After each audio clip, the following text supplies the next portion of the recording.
Alina Gives Back is a small foundation set up by this 14-year-old Alina Rodriguez. She spent a few early years in Belize before she was adopted and moved away to live in the USA. From an early age, Alina enjoyed reading, so she wants to share that passion. Today, the teen is at the YWCA encouraging children to read. At the age of 2, a year and a half, I was adopted from the Dorothy Menzies orphanage by my mother, Dominique Rodriguez. And every day she would read to me a book. And so I think that probably definitely inspired my love of reading, because I got used to reading. And at the age of 3, she found me with a book like, hey, look, I can read now. Isn't that great?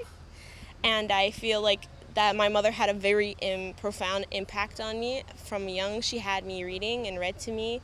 So I feel like that definitely developed my love of reading. And it's something that I want to spread, because I feel like it's a wonderful thing to be able to just sit down and enjoy a book.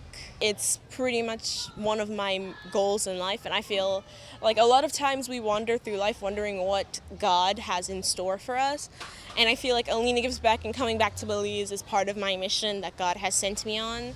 And I feel that it's very empowering to come and to just know this is my country and these are my people, and that I need to help and give back. Over the years, as a part of her annual summer mission to Belize, Alina hosted empowerment camps as well as organized book fairs.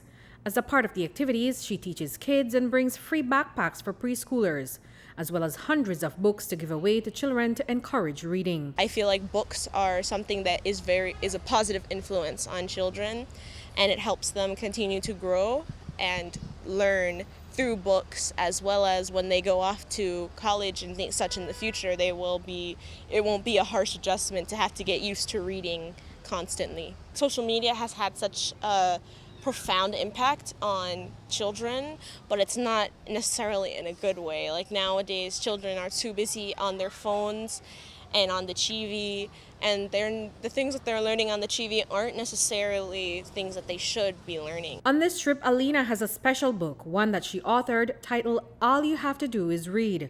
It is inspired by her love for reading, but this book will not just help children to learn to read.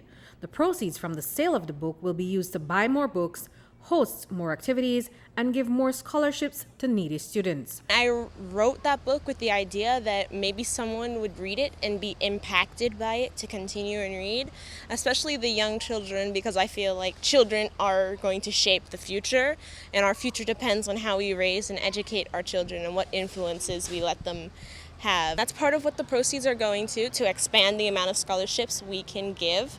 We are currently sponsoring 2 students, so that way they can go to school. We're paying for their books and their uniform and their tuition. Because I feel that it's important to have an education, and I want them to be able to go further into education without worrying about money. Now, we only have 2 because that's all that our budget allows currently, but through the book, we hope to raise money to expand it to maybe about 30 students who can have their scholarship funded for them. Reporting for News 5, I'm Andrea Polanco.